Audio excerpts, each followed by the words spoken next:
The 2% rule. This is a core tenet by which you must live your life unless you want to be a beta male and live a life of terror and fear. In this video, I will describe exactly what the 2% rule is. It's a method on assessing risk. I will also address objections I get regarding the 2% rule and many questions I have had regarding the 2% rule. Get ready for this one. Here it comes. Alpha Male 2.0.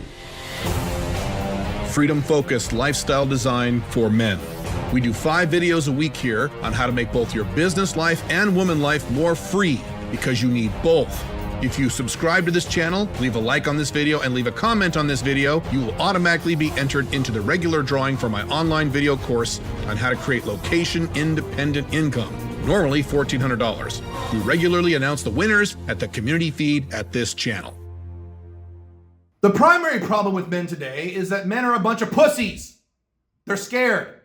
And one of the ways in which men exhibit this fear is they pull these statistically improbable problems out of their assholes and then use these problems as excuses to not take action.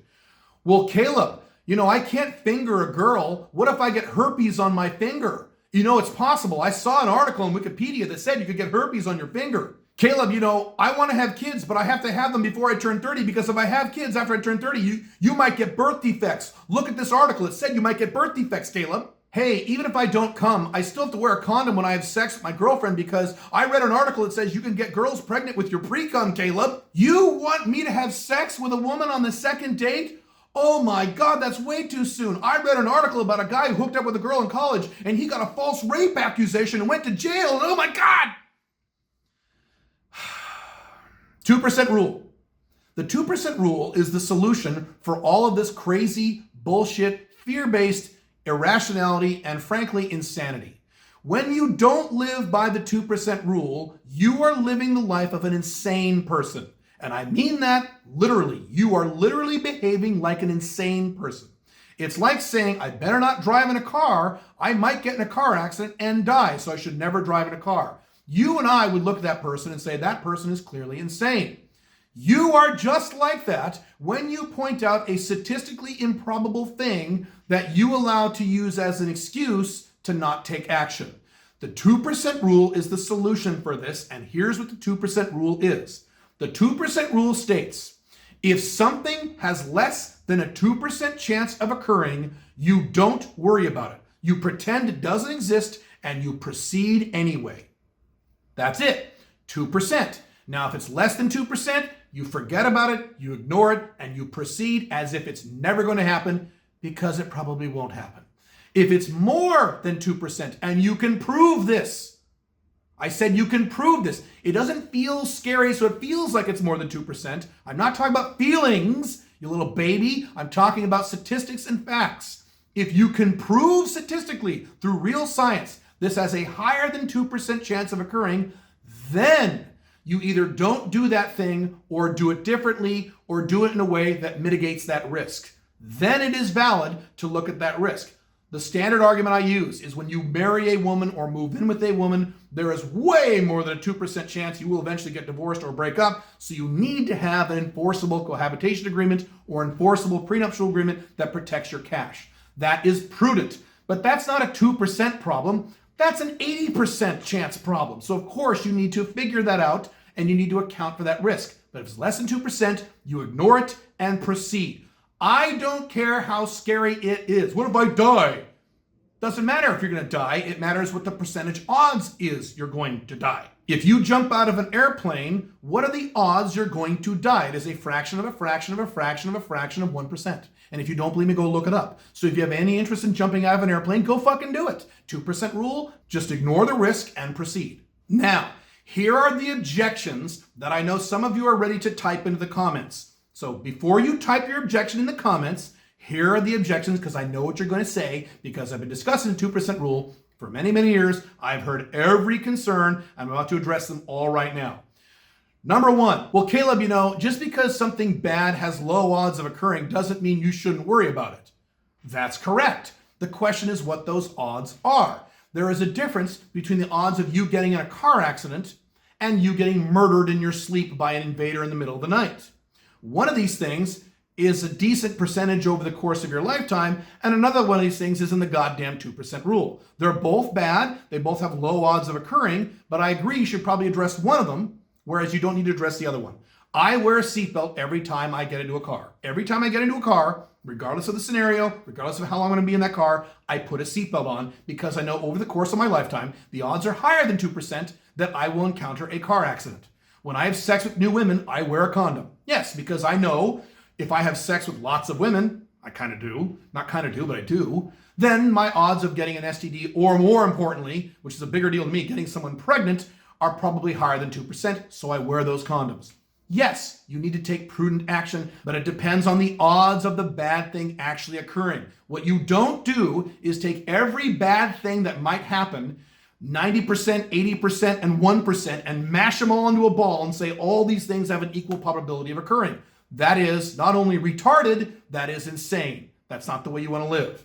The next objection or argument I get is, hey, Caleb, you're not accounting for the severity of the negative outcome. If the negative outcome is I could get my arm chopped off, or the negative outcome is I could die, then it is valid to worry about something if it has very low odds of occurring. The answer is not if it's less than 2%. I just used the skydiving example. If something gets fucked up when you skydive, you could actually die, right?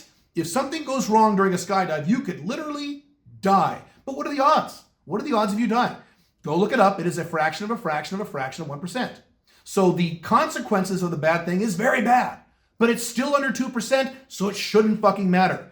The severity of the consequences is not relevant if it has less than a 2% chance of occurring. And if you think that I better not do that because it's a 1/3 of 1% chance that I might die or lose my hand or lose one of my legs, then therefore I better not do it, again, you're behaving like an insane person.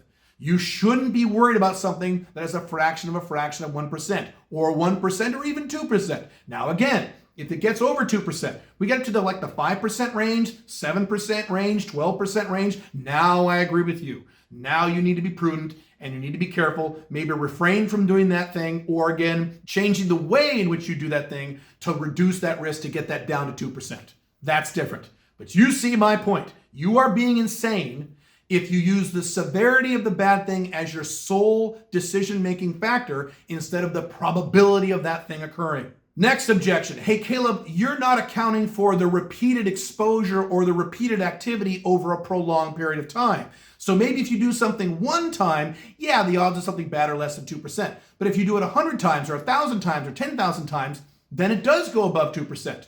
Correct. So in those scenarios where we're talking about something that is repeated over time, you have to compound it over a 12-month period. So the 2% rule then states, what are the odds of this occurring at any time over the next year, over the next 12 months? In a typical 12-month period of your life, what are the odds of this occurring if you do it many, many, many times a year? Or you change a condition that is permanent. For example, you move to a new location or something like that. What are the odds of your problem occurring in any given 12-month period?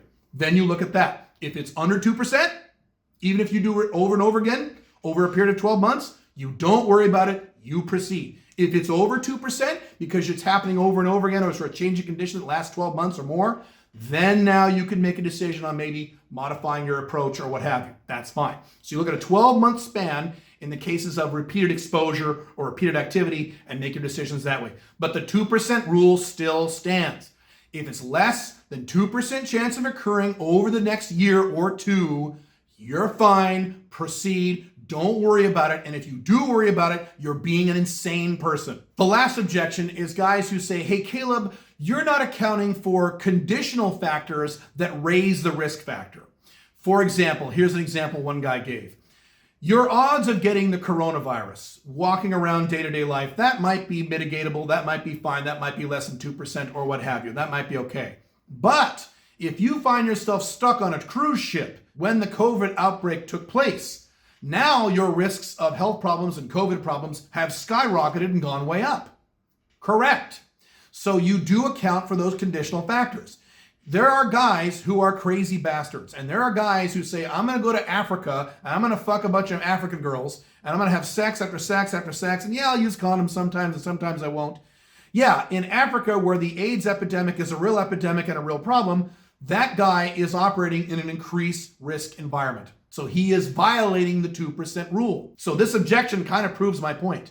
Yes, you do account for conditional factors. You look at all the conditional factors in terms of what you're doing when you're doing it. I agree with you that you shouldn't be a maniac and that you shouldn't, go rock climbing for the first time in your life with no equipment on a sheer fall a mile in the sky or whatever the fuck. Obviously, you shouldn't do that. I agree. You probably shouldn't go around having unprotected sex with lots of women in Africa. Probably not a smart idea. I agree that you probably shouldn't hot rod around with your motorcycle, breaking the speed limit on very windy roads without wearing a helmet or any protective gear. Yeah, you're raising the risk factor in those scenarios, but that means you're above 2%, which means you shouldn't do it, or you should do it differently. Correct. Obviously, you want to account for all of these factors. Yes, but these factors are within your control. And you can then decide, here's the other piece of this, you can then decide if you want to take a risk that is beyond 2%. Maybe you look at something and you find out the risks are 7%. So still pretty low, but beyond 2%. That's outside of the 2% rule. Under those conditions, if you say, hey, I'm not doing that, 7%, now I agree with you, probably. But you can then say, you know what, I'm willing to take that risk. I'm going to do this, bring that 7% maybe down to 5%, and fuck it, man. YOLO, I'm going to risk it. And I'm going to risk it knowing there's a 5% chance of problems, and I know what those problems will be. That's your decision. That's up to you. But we're outside of the 2% rule at that point. Above 2% rule, if you want to do it, great. If you don't want to do it, also good. I'm not going to call you a pussy or a beta or any of that stuff because it's more than 2%. I agree. I'm talking about things that are under 2%. So if you adjust for those conditions and the odds of something bad occurring are still less than 2%, you just go. You proceed as if you'll be just fine because you probably will. It's just silly. I get a lot of pushback about this. I get a lot of pushback about the 2% rule because there is such a strong percentage of men these days in the collapsing Western world who are total betas, who live a life of complete and total fear. I've done many videos about this where men these days are terrified about everything and they're scared to death and they pull out these 1%, 2%, fraction of a percent things that are bad. They go, oh my God, there's a half of a chance of percent of this happening, so I better not do it. I better stay home and be a beta for the rest of my life. No, you have to learn to assess risk. You can't be a dumbass and you can't be an insane person. I'm going to say this one more time. If you don't follow the 2% rule, if you purposely don't do things because of a less than 2% chance of something bad happening, and that's why you're not doing it, you are literally behaving like an insane person. You belong in an insane asylum. You're insane. You're not just a beta, you're an insane beta. And again, prove me wrong with facts. If you think I'm wrong, put in the comments and prove me wrong. I'm right about this. Now, last thing. Well, Caleb, where did you get the 2% number? I kind of pulled that out of my ass, I'll be honest with you. Maybe the real rule should be 1% rule. Maybe it should be a 3.5% rule. I'm really not sure about that. 2% feels right to me. If you want to adjust the 2% rule and make it a 1% rule or a 3.5% rule or a 3% rule, fine. If you make it a 4 or 5 or 6 or 10% rule, now you're back to being a beta male. It's somewhere around 2%. 2% is good enough, and I think that's fine for most guys. 2% rule, follow it, and you'll be a much happier guy. You will accomplish more in life. You'll be more alpha. You'll be more free, and you'll be happier. Give it a try. I think you'll be surprised. If you need more help designing an alpha male 2.0 lifestyle, you can go to joinsmic.com. That is my monthly audio training and mentorship program. Otherwise, you can click this video here on how to stop being a little bitch, or you can click this video here on whether or not alpha male 2.0 is selfish. I will see you in the next video. Bye.